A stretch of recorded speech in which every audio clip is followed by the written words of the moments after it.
All right, so this is Power Season 4, Episode 3. It start off with the feds starting to crack down on Ghost associates, and the first thing they do is they grab up Dre and bring him in for questioning to see if he could break, see what beans he gonna spill. Next is Julio. They come and grab up Julio, see if he gonna break, see if he gonna turn in anything on Ghost, see what he got to say. They even take down Keisha fine ass to see what she got to say about Tasha, Ghost, Tommy, whatever. They trying to wrap them all up. Then into the picture is Greg's best friend that he was talking to from Homeland Security. He comes to Greg's funeral and he sees Angie there. And damn, is he pissed. Now they cut to Ghost. He's locked up. And then in come walk this smooth looking brother. And Ghost is wondering, who the fuck is this dude? And then turns to find out that's his new lawyer. Ghost case is getting out of hand and a little too much for Proctor to handle on his own. So he calls in some help. They trying to make this like the OJ case or something. They need a super lawyer defense team for his ass. And so Ghost, he's starting to realize, damn, I'm in deep shit. I need Proctor need help to handle this. So hopefully he worth the help that he hired. Now Proctor comes in and they've been talking for a minute and they tell Ghost, hey, go through the night in question again. Tell us what happened. He's saying, man, we did this all right. They say, hey, do it again. We need to make sure we got all angles covered. They show him the pictures and things that they have laid out. He looks through the pictures. He notices a couple things out of place, but that's pretty much as far as it go. They say, hey, that sounds good, this and that, but that's going to be hell and high water to prove. The one thing that I always wonder is, when Greg was killed, why did they never review the videotapes of who entered his building? This is New York City. I'm sure just like in most cities with nice apartment buildings, it's got to be some type of camera system there. When Sandoval came there to kill him, he just received a regular phone call. He didn't come there with the intentions of killing him. He didn't expect to kill him. He walked through the front door. Now, as far as Ghost, he came through the fire escape. So he never would have been on video camera footage coming into the building. Whereas Mike walked through the front door. That would have been going with the time of death. When they did the autopsy, they would have known the time of death. They would have known that, hey, he died at this time. At that time that he was pronounced dead, Ghost had an alibi. He was at the club already. And we'd have to review the tapes to see who entered in and out of the building and narrow down our search. They would have saw Mike came in the building and then he would have been busted. But I guess, hey, if they would have did that, it would have been no series season 4. And so I guess they had to do something to keep the show going, right? Now, the way that the last episode left off was Ghost making a call to Tommy saying, hey, take care of my family. So now here they go showing Tommy trying to be in the role of Ghost, dropping off the kids at school, trying to give them a little pep talk, trying to say, hey, your dad cares about you. He wouldn't do this. He wouldn't do that. Tariq starting to let the brainwash leak out, telling them, hey, F my dad, F this, F that. I don't care about the family or whatever the case. And, even though he may not have had all them F-bombs, you could tell it in the way he was talking. It was implied. And so Tommy is looking a little confused like, damn, this ain't Tariq I remember. Who the hell is this kid now? Now they trying to show Sax, trying to beat whatever little information he can out of Julio and Dre and questioning them and seeing what he can get out of them. And they both pretty much have the same story that, hey, he looked out for us when he didn't have to. He trying to look out, bring people that, got mess ups in their life and make good out of them, and they wouldn't leak, and spill the beans for nothing. And so they're both looking like, damn, what are we going to do now? None of the witnesses, even Keisha, didn't talk. So now what do we got left? What is our angle left? And so they end up hearing about Cantos, but they ain't ready to move on that yet because it could easily be said, hey, this guy is a disgruntled employee. So they don't know what to do right now. And they kind of left holding the bag of nothing right now. The one thing they did do different though with Keisha is they tried to have Angie interview her, and you could, cut the tension with a knife in the room, and Keisha just want to whoop her ass the whole time because she know that Angie part of the reason all of this happened from the get-go, and the questions she asking Keisha and things of that matter, she already knows that Angie knows the answer, and it must be something that she's trying to do or some type of slick shit, and so she tries her best not to say nothing incriminating, but even though she tries, she may make a slip up here or there, but nothing too obvious. But in the long run, it may end up hurting Keisha and the family as well. Now they back at Keisha's house with the two lawyers, and they're trying to get the rundown on what the attorneys was asking, what that may mean, trying to understand the angles that the prosecutors may be trying to come at them at. And then that's when they find out, hey, by you saying certain things, they may try to say that, they not necessarily husband and wife, but business partners. And then they might try to put her on the stand and, basically force her to testify against Ghost, or they can, prosecute her and take her kids and family away. So, they trying to put Tasha between a rock and a hard place. And, Keisha thought she was helping, but she don't know if she really hurt or helped that situation or not. The shit's really starting to hit the fan, and, Tasha's starting to feel that crunch, and so is Keisha now. And so is the lawyers now. Now they show the old school OG white gangster, and he get a special pack of ramen noodles, and within that special pack of ramen noodles, he gets a little more information about Ghost and Tommy, and I thought he might have been Tommy long lost daddy. Turns out he don't give a shit about them. He looking at them as a way to get money for his old wife, and you can see Ghost in the background, and that's what he got his eye on the whole time, is trying to get some of that money. He figured they rich. I could try to frame them, do whatever, whether it's, legit or not, who gives a shit. He's swinging for the fences, it's like the home run derby. He trying to get it all, so let's see what he can do. Now they're showing Mock and his crew, and he's learning that, damn, nobody testified, nobody broke, and not only did nobody broke, he like the ghetto fucking Robin Hood of the hood. So, damn, what can we do? Who knows? We're going to have to keep looking. Angie, what do you think? You think he did it? She thinks he did it. I don't know how. She never saw him commit a crime or do any of that stuff. He never confessed to her he did. But she thinks he did it, and, they're going to pursue it. Now Tommy is getting stressed from all angles.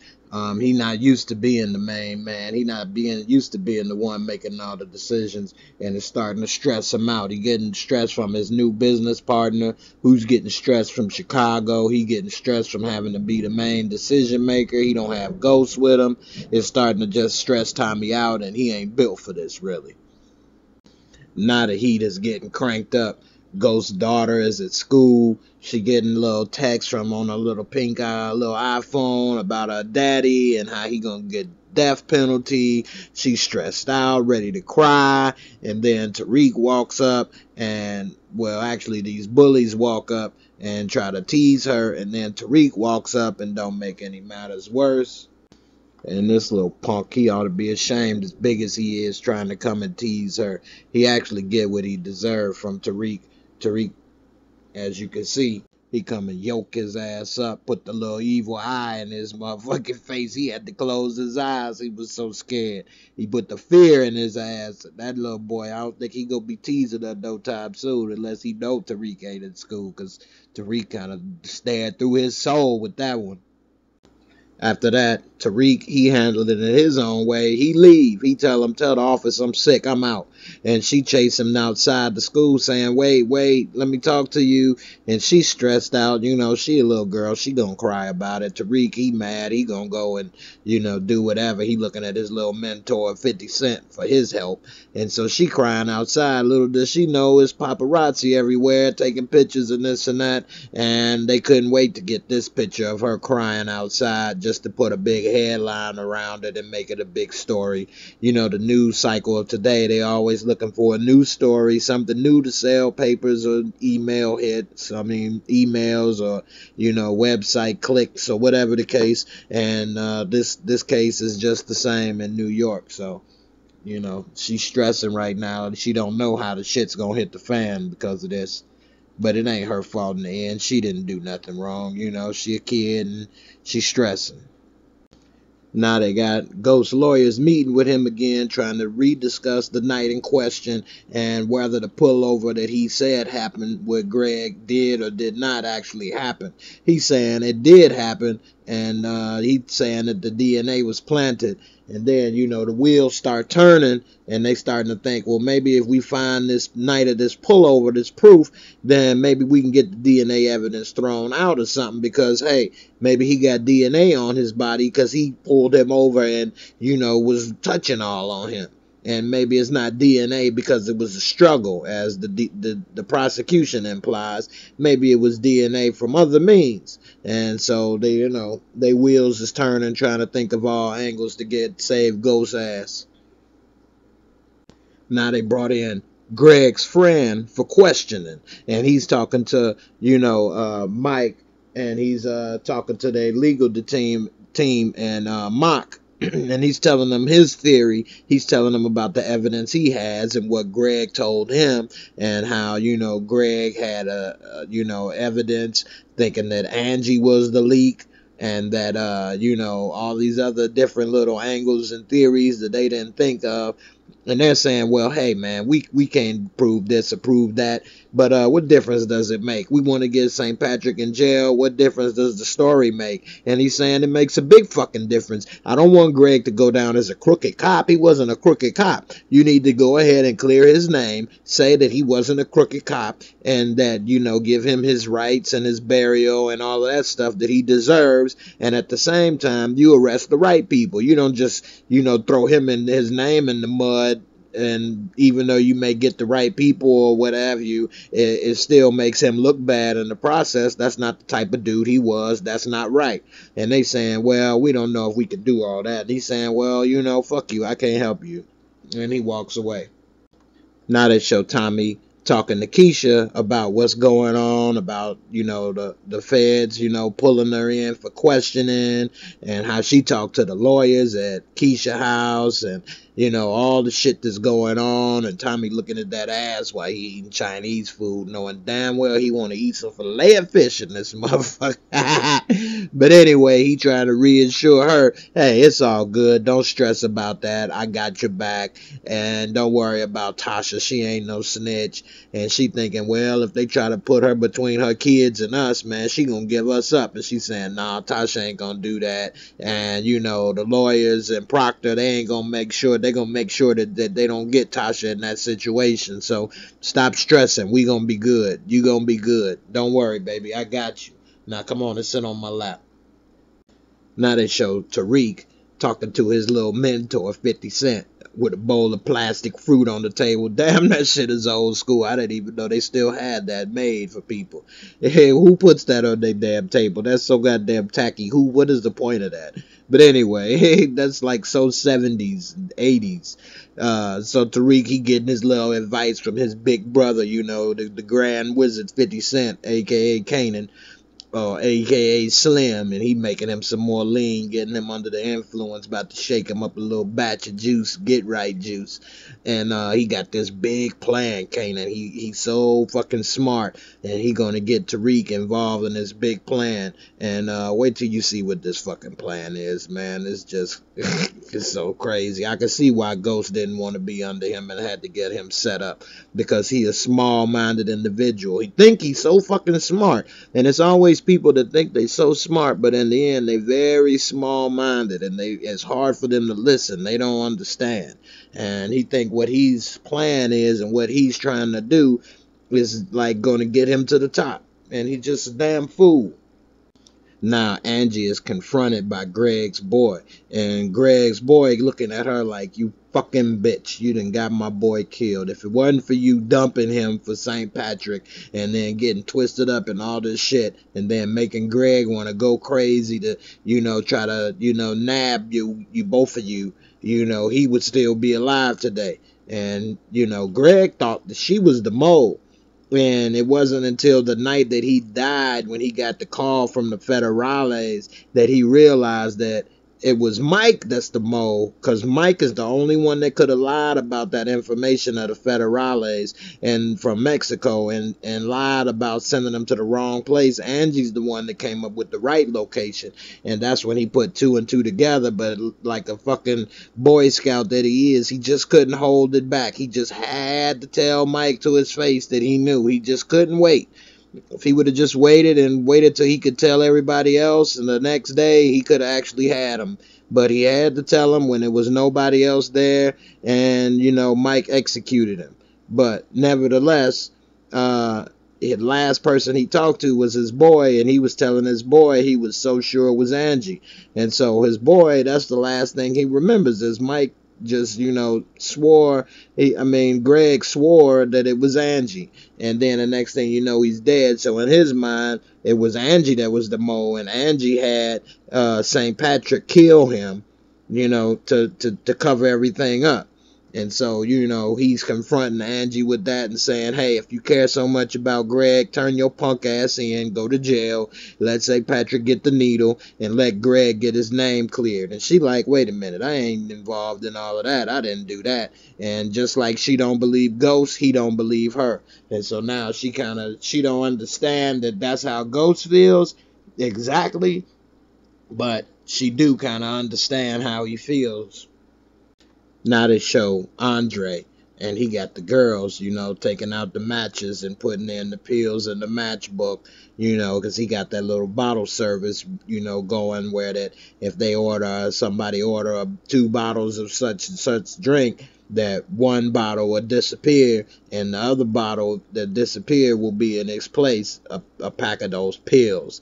And so he's getting it all ready for the night. He's happy. He's smelling himself, and everything is going good until Julio comes and he talks to him and basically tell him, look, it's too much heat. They saw each other being questioned at the same time. He's saying, shut that shit down. No more of that shit is going down in the club until we get this heat up off of us. And that way we protect our own ass and everybody else's in the process. And then, as soon as Julio leave, he come up to the other girl. He sends one girl out, the girl that's been fucking with Julio. And then he talks to the other girl that he's been trying to, throw shots at on the side and tell her, hey, business as usual, and don't tell nobody, especially old girl, because old girl will tell Julio, and then Dre will be fucked up. So he's trying to keep it moving, but he's trying to be sneaky. We'll see if his gamble pay off in the end, but that's the type of shit he's on right now. They then show a covert meeting between Greg's last 2 surviving friends, Sax and his boy from Homeland Security. And they're basically talking and trying to get, a rundown on who Greg was, what was his leads, his positions. The guy from Homeland is saying, look, Greg thought you was his friend, man. He might have did this or that, but he wasn't dirty. We got a tape. He got it illegally, off the books, but it's got, Tommy admitting the killing, Lobos with Ghost, and he's saying, does it say who Ghost is, and this and that, and he's saying, no, but hey, it's got all this good information. Why don't you try to get it admitted? Maybe we can make something of it, clear Greg's name, nail the bad guys everywhere. Everyone walks away happy. Sax is thinking about it, but he don't know what to do. He was Greg's friend, and so he's thinking, damn, what can I do to try to make this better? Julio meets up with Tommy to let him know, hey man, the heats came down. The feds done picked me up. They picked Dre up. They questioning us. It's a shitload of heat, man. I don't know what the fuck was going on. Tommy, in the meantime, stressing over the new shipment coming in. He's stressing over all kind of shit. And Tommy ain't used to being the #1 decision maker, you know, so he don't know exactly how to handle it. He trying to tell Julio, thanks for the heads up. Don't worry about it. We gonna make it through. But inside, he's thinking, oh, shit. Damn, Ghost used to really handle this shit like a champ. You know, what am I going to do? I can't let everybody down. I got to show that I'm the man. But it ain't easy being the man. Like they say, heavy is the head that wears the crown, right? Now it's time to find out for sure what the OG white gangster is really all about. And he put a bug in Ghost's ear. Hey, you know, you try to be this and you try to be that, but most people, when they come in here, they want to let everybody know who they is. You trying to do the opposite. I can see through that. You know, I know who you are, Ghost. And he like, I don't know who you are. He like, yeah, well, why don't I tell that chink lawyer Mock, you know, what I know about you, and we'll see what happens. So now he like, damn, he can't take the chance of bringing no more heat. So he like, damn, what is all of this about? Dude dropped the bomb that he want this money delivered at such and such times every week or whatever the case. And Ghost is like, what the hell is this all about? And now we see, oh boy, ain't nobody to give a damn about him or Ghost at all, or Tommy and Ghost at all. He's all about blackmail, and that's the game he's running. And so now Ghost's mind is spinning. He plays it cool, but you know, he's always trying to, you know, stay a couple moves ahead. And so then he has to try to play his cards in the hand that he has, and you know, that's all he has right now. Now Tommy want to meet with Proctor. He want to hear about what's going on with the case, all the details, what's going on, how is shit turning out. And in the end, Proctor try to reassure Tommy and let him know, hey man, I ain't got no choice, right? Remember, you said you killed me. And so Tommy like, okay, well, at least he listening to that part. So that made Tommy feel better that, hey, the fear of death always keeps somebody working on the up and up. And then before he leave, he say, hey, you got a little something for my ex, for my wife? Because, you know, she a dope fiend, and he been trying to keep her off his ass by giving her a little dope every now and then. And so that's another thing that they got over him, that not only could he be killed, but he could be disbarred if they ever was to let that out, you know, all the shit that he's got going on. And so he could lose his life, his career, he could lose everything. So that's why he's so deep with these guys. But that's why they're able to be so honest with him too, because, hey, we all got everything to lose now. You know, you got just as much to lose as we do. You know, we could lose our life, we could lose our career, our freedom, and the same goes for you. So, hey, we all straight up with each other. We all on the level playing field, which is good in a sense, because now he knows when Ghost says he didn't do it, that he actually didn't do it, because Ghost has told him about other things that he has done. So, you know, he got nothing to lose. Now the lawyers is talking about Ghost's case, and the black lawyer is starting to question, what the hell is Proctor's problem? Why are you believing these dudes so much? Why are you, you know, how are you talking to Tommy last night? Because Proctor tell him, hey, I got some information from Tariq Egan last night. He like, what the fuck are you talking to him for? Well, I used to represent him. Dude, you need to leave the case. It's a conflict of interest. He's saying, no, both interests is the same. Everything is all good, this and that. He's saying, man, you one of the smartest lawyers I know, and you doing nothing but a bunch of dumb shit. What's going on? He can't come out and say how dirty he is and how they got the upper hand on him and all the shit they've been through and all the dope he getting for his ex and all the shit they got on him and this and that. And so he just say, hey, I know this dude, he innocent. He told me this. I believe him. He innocent. And the black dude is thinking, damn, man, you sounding real dumb right now. But nevertheless, he continues to go along with the case, but now he's starting to doubt Proctor. He already had doubts about Ghost. Now he's doubting Proctor's intentions as well. Now Sachs, being the good friend that he is to Greg, he's trying to see if he can get that evidence admitted. But he has to do it with a bunch of hypotheticals so that it's not, making himself look guilty of anything or any wrongdoing. And so he's talking to the judge at, this ultra nice, health club or whatever that the judge is at. And they're in this very nice locker room with the judge, flat ass, flabby body hanging out.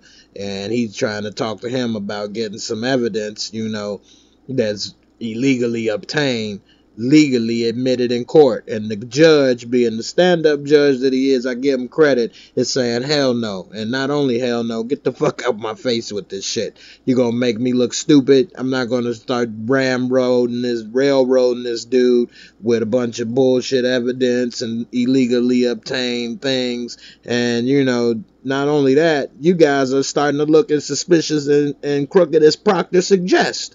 So get out of my face, stay on the up, and don't come back to me with any of that crap anymore. And Sachs didn't have anything to say except for, I'm on my way as fast as I can out of your face. Thanks. Now Ghost meets with Proctor back again at the prison, and he's saying, hey, what's up? I need you to check on this dude. He's, basically trying to blackmail me, find out what you can, and I need you to, give this money to this place in the meantime. And Proctor's saying, man, what are you talking about? It's compromise. And he's saying, hey, man, it's already too late, man. Dude is saying he's called me by name. He's saying this, he's saying that.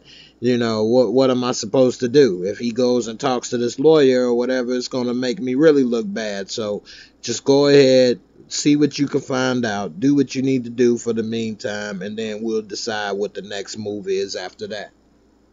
Soon as he finished telling Proctor, what I need you to do and check into, the black lawyer walks in, and that makes him a little more suspicious because he's saying, hey, you started without me? As if in, hey, you got something to hide, you needed to talk to him a little bit first before I got in. So that lets him think it's a little more crookedness going in. And then in walks Angie. Boom. And so now he's thinking, what the hell is she doing in here? And then she wants to talk to him alone, but nobody's falling for that. Who knows? He thinks in her mind she may switch this around, not admit this, admit that, whatever the case. And when she comes in, she talks to him in front of his lawyers that, hey, we got a deal. Why don't you admit that you did it? You get life in prison. You spare your kids and your family some more hate, hurtful times. And, everybody can move on. And he's saying, just like she told Greg's friend, I'm not going to admit to something I didn't do. And she's saying, yeah, right, we know when you want something, there's no telling what you won't do. Knowing damn well she was part of the reason why he was doing all of that shit. She's so full of shit. But anyway, he says no. She walks away and say, hey, the deal's on the table. Don't take it for granted. And then when she leaves, Proctor's telling him that deal is a bunch of garbage, and the smooth black lawyer saying, wait a minute, hey, you might want to find out more about this deal. And then he's saying she don't have the authority, she can't do this and that, blah blah blah. And that makes the black lawyer even more suspicious because he's looking at him like, dude, what the hell is your problem?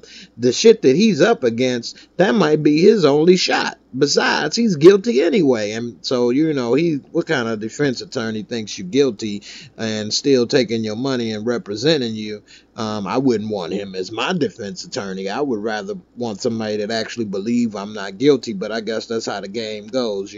Sometimes they defend you and take your money, and even though they know that you probably did it, so they half-ass defending you, and so that they kind of conflicted on that, and it kind of draws even bigger wedge between Proctor and the black lawyer. I call him the black lawyer because I didn't catch his name. They don't really mention him by name too much. They mentioned his name one time, and I forgot it, so my bad, dude. By the time Angie is done talking with the offer and everything, the look on Ghost's face says it all. He's just like, oh my fucking goodness, I'm in deep doo-doo. Okay, and now I'm like, I had to cop to a crime I didn't commit. Out of everything I've done in my life, now I'm going to go down for some shit I didn't do on some bullshit, and I might have to admit to it at that. just to save my life, even though I'll be in jail for life, and save my family and my kids' life. She kind of even hit him with the, pulling at the heartstrings, that if you dead, will your daughter, baby daughter, even remember who you are? And he like, damn. But then what would she want to remember him as? The cop killer that's doing life in prison? So, he kind of screwed either way. But, yeah, the look on his face just says it all. Proctor trying to school the other lawyer, the black lawyer, and saying, hey, man, this is bullshit. I know it. I know Mock. He wants the glory all for himself. She's up to something sneaky by coming down here by herself. I bet you he didn't even know she did it.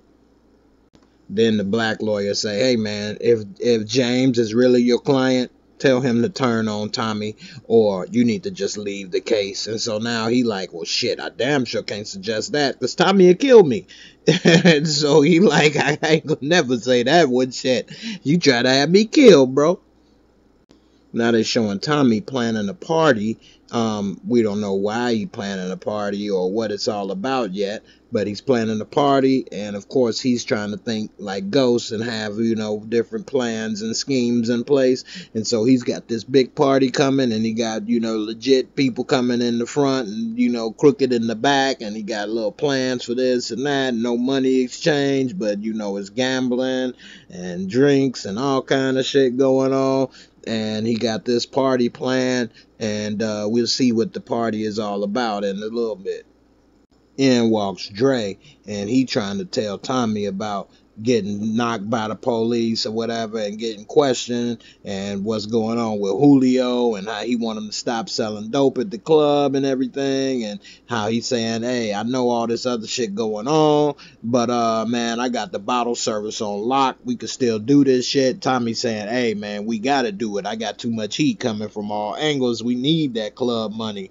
And so they gonna decide. Tommy makes the decision, keep pushing the shit through the club, fuck what Julio's talking about, and then Dre say, hey, I don't know what happened, but the feds kept Julio a whole lot longer than they kept me, so I don't know, check your boy. And Tommy say, thanks for the heads up, but I already knew that. Here they show Charlie Murphy. He happily gives Ghost the news of the newspaper of, his daughter crying from that picture that they was taking earlier of her outside of school, and saying, hey, it's because of bad parenting. Charlie Murphy, man, he was a good guy, man.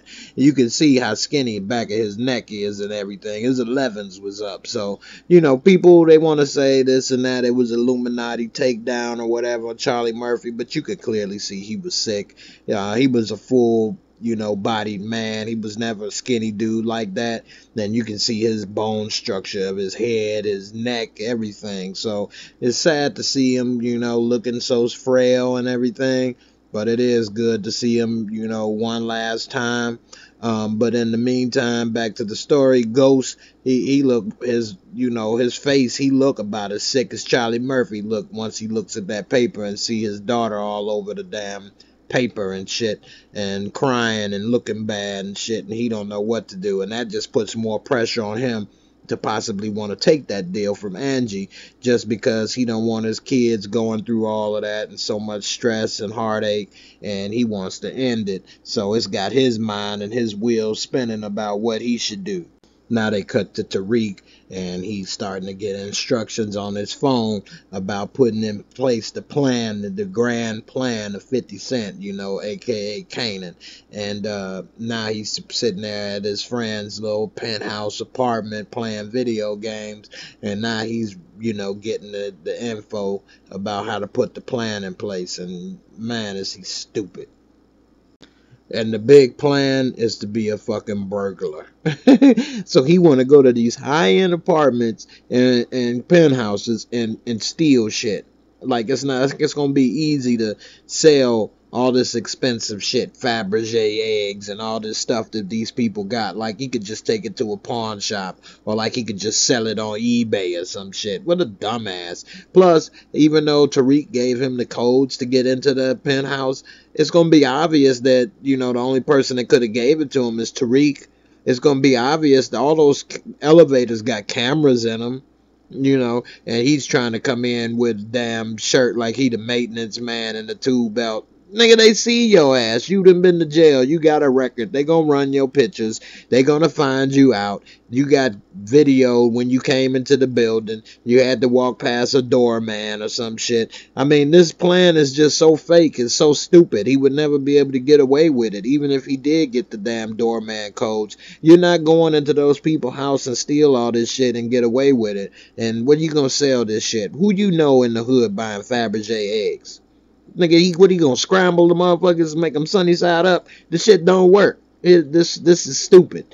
This is just a stupid ass plan. It's just a small time nigga trying to do big things, and it's just typical what they call nigga shit. Tasha sitting here hugging her daughter, trying to console her about everything that's going on, and in the same time she doing that, she get a call from Ghost, and he want to talk to her and see what's going on. And you know, she's really crying because her face is in the picture. She feels like she messed up, made matters worse. It's her fault, and he want to tell her, you know, of course it ain't your fault. This is, you know, got nothing to do with you. This is my fault, this or that. I'm gonna make it better. You know, don't feel so bad. Tasha frustrated, pissed off. She don't want to hear this shit from this nigga. He done left her in the dark way too many times ever since Angie came into the picture, where she kind of fed up with him. And it's kind of sad that he all on his own now, pretty much. If it wasn't for Proctor, you know, he'd be screwed. And I'm wondering, how the hell is he even paying Proctor? Like, what the fuck? How is he paying this dude? I mean, yeah, he getting money or whatever from the club, but I'm sure Tasha's sucking that shit up, paying for all their bills, paying for their apartment, this and that. They don't even own that expensive ass apartment. So, you know, and then they got to pay for the school. They got to pay for so much stuff. Like, how is, and then he emptied out their bank account, sold all their stocks and everything. So, I don't know how he affords Proctor and that other dude, and I don't know how he's able to do anything, but somehow or another he's able to do it. I mean, I guess that's the beauty of television, right? Mike comes and meets Greg's friend at the bar, and they want to talk about Greg's involvement. He trying to play the good guy and say, hey, you know, what do you have on Greg? He talked to me about this and that, but I couldn't say it in front of, you know, Mock. But hey, why don't you try to get me this evidence or whatever, and maybe we can work together to try to clear Greg's name, as well as, you know, take everybody down. And so he's kind of thinking, okay, cool, that sounds good. But then when he walks away, you can see he was actually at the bar working on his computer, checking up on Mike as well. So he kind of don't trust nobody at this point, and that's good for him, because he's actually talking to the bad guy. He's the fucking leak, and he's the murderer, and he's the one that deserves to go to jail. But he's very smart and slick. You know, he never got caught up when he was working with Lobos, and he got away with killing Mike by framing him, putting the phone in the drawer, and then by, you know, planting that gun on Ghost. So we'll see how it all turns out. I'm trying to figure out how in the hell are they going to bust him. The only way they could is if they go to that video for surveillance footage showing him walking into Greg's apartment. I don't know why they didn't do that the night he was killed, but I guess that would have ended a bunch of episodes. So we got to make that money in the end, right, stars? Ghost meets up with Proctor again and finds out about that OG white gangster. His name is Tony Teresi, and he finds out, damn, this dude ain't nobody to be played with. He used to run with these bad group of mobsters and ran a hit squad, killed a lot of big time people. He in big trouble, and you know, he ain't nobody to really mess around with. And now Ghost is like, shit, well, here, look up under my sleeve, send the money to this address in the meantime. And it's a shitload of money every week he got to send. And, you know, we're going to have to try to make do with whatever we can in the meantime until, you know, we can figure out something else. And Proctor don't want to do it, but what can he say? He don't have no choice, you know. He's basically just as deep as Ghost and Tommy to a certain level. He ain't killed nobody, but he knows about it, and you know, he's crooked and dirty as well. So what can he do? He needs his money too. Now Ghost knows what he's up against, and one last question he want to know is, get the details on Angie's deal. I need to know. And Proctor tries to talk him out of it, but he want to know, hey man, how much time, man? Because my daughter and shit is in the papers, and it's all your fucking fault. You the one wanted to use the media to our advantage, and now it's been reversed, and now my family is at risk. So just find out the details of the deal. I at least need to know that, because now they after my kids, taking pictures, doing this, doing that, and now my name is in the public. That's how this dude knows who the hell I am, and all of that. So just give me the details, man. I'm pissed right now. Tariq and Raina comes in his room, try to talk to him about what's going on, why he's snapping, why he acting the way he is, and he basically cuss her out and tell her get up out his room. He ain't trying to hear it, and she just kind of walk away like, damn, who is this dude? This ain't my brother no more. In the meantime, that's a damn nice entertainment center he got. I like how the sound bar fits in there perfectly, and the drawers and the TV. That's really nice. That's probably a couple thousand for that right there, and that's what he got in his room. He don't even understand how fortunate he is, why he mad at his dad like his dad did him so wrong. I mean, I can understand he mad about the cheating and stuff or whatever, but when you get older, I guess you understand that don't have anything to do with the kids. It was more of something that he had between him and the mom.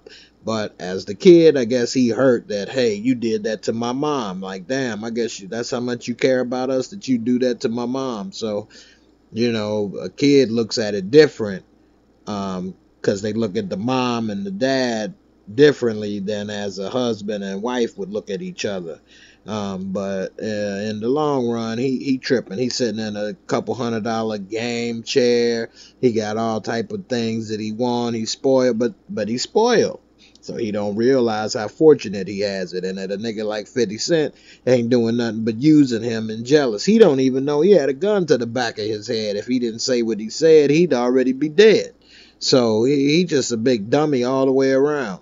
But unfortunately, I got a feeling that before this season is over, he gonna realize the hard way what's really going on. They cut to a little preliminary hearing, and Proctor, the black lawyer, came through. He found the missing evidence about the traffic stop. Proctor presented it to the court. The judge said, hey, we're not going to throw out the DNA, but we will allow the traffic evidence. So Mark now has a choice. Either you take it off and we'll take off the traffic stop, or you leave it on and we'll leave on the traffic stop. And so then he takes off the DNA evidence, and then they take off the traffic stop. So now that was a somewhat of a win for the prosecution, for the defense, because now they can't say we got DNA evidence and the weapon. Now they can only say they found the weapon, which his fingerprints ain't on because he never touched that damn gun. So I wonder how that's going to all work out. We'll see. But it looked like Mike case is getting a little flimsy. Mike got a little shitty when they had that traffic evidence, and then the judge, the one way that they got it all thrown out is that the judge, they said, hey, it's not that easy, judge, because the prosecution knew about it. Ms. Valdez knew about the traffic stop, and they didn't admit it. So either like the judge say, either they were being crooked and trying to railroad this dude and set him up, or it was negligence. Either way, they wrong. So you got to drop it. And so now they don't have the DNA on him. Turns out Tommy's actually getting a little smart. Got to give it up to him. Part of the party was just a distraction, it seems. He had a feeling, or whether he knew he was being watched or tailed. It shouldn't be that hard to guess. It's so obvious. He's been told by numerous people, but nevertheless, the party was a distraction, and he used this vehicle as a way to get out of the party without being tailed, so that he can get to where he was going. And he may use this vehicle to go right back to the party and then walk out the party as if he was there the whole night, which would be pretty smooth if that's what he did. But nevertheless, maybe that party was all a big distraction at the same time, keeping people entertained so that they stay and make sure his distraction stays the whole night. Good job, Tommy. Mark comes to Angie's office to apologize about, not taking the traffic stop more serious when she gave it to him. I guess he was thinking he was all that and a bag of snacks, and he didn't need to hear from her, but only so much. And now it ended up being a big fuck up. Now they can't use that DNA evidence, and so now their case is getting a little weaker by the moment. All they got is fingerprints on the window and the gun, but his gun has no fingerprints on it.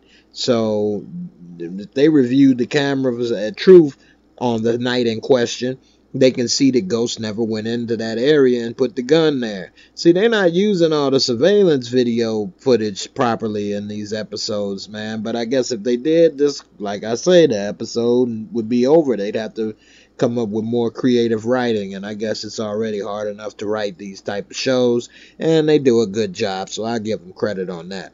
But in the end, Angie is put back on the team, and she thinks, yeah, that's right, I'm the shit. You need to put me back on the team. I am the MVP. I'm the most valuable. You need me. That's how her little facial expression was after he kissed her ass about how he fucked up. Now, the episode ends with the black lawyer having a one-on-one with Ghost. Ghost starts off saying, thanks for, finding the evidence. I appreciate it. And dude say, hey, man, I'm just doing my job. No problem, man. But in the end, I'm not here because I think, you're innocent or a good guy. I'm here because I'm doing my job. Now, you had all these advantages. You're smart. You could do this. You do that. But you still a bad dude, and you still ended up where you deserve to be.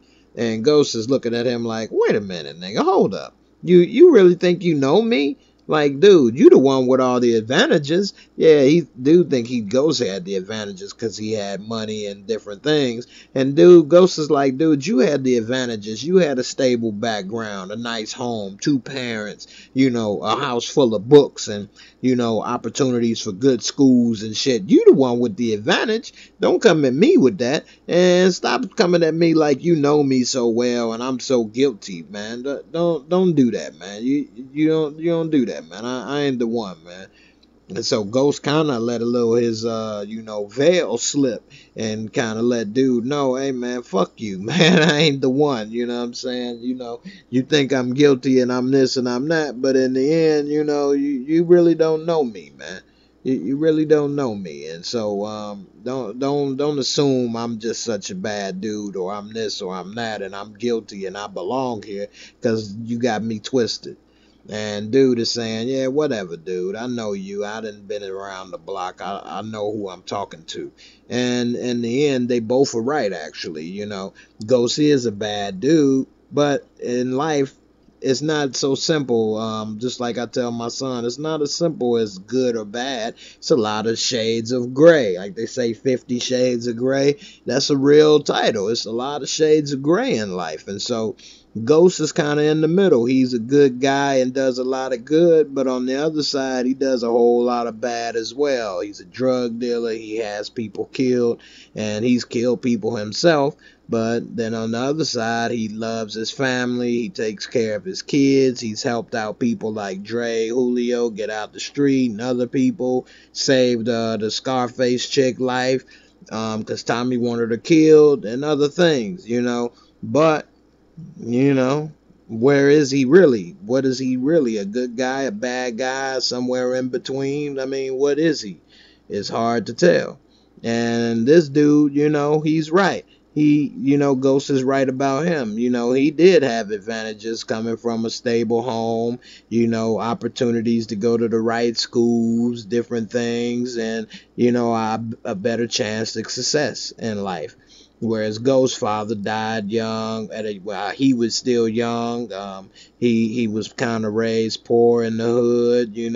People he looked up to was dope dealers that was making money, and that's what he kind of gravitated towards. He was a smart kid and all, but it was only so much he could do, without opportunities for going to college or going away and things. So in the end, they kind of look at each other and say, yeah, I know you. Yeah, I know you. But they both are right and they both are wrong. It's going to be interesting to see how this dynamic plays out. Is this lawyer going to come around to see and help Ghost and believe him more? Or is Ghost and him going to have more friction? Possibly even Ghost wanting to fire his ass. Or maybe dude, well, he got attorney-client privilege, so he can't just turn on him and then testify against him. So, I mean, who knows how things will turn out. But it's definitely worth watching. And this episode didn't have as much as the last episode, but it was kind of like a courtroom drama this episode almost. But it was still good. And so I'm looking forward to seeing the next one. You all like, subscribe, and I'll see you on the next episode. Peace.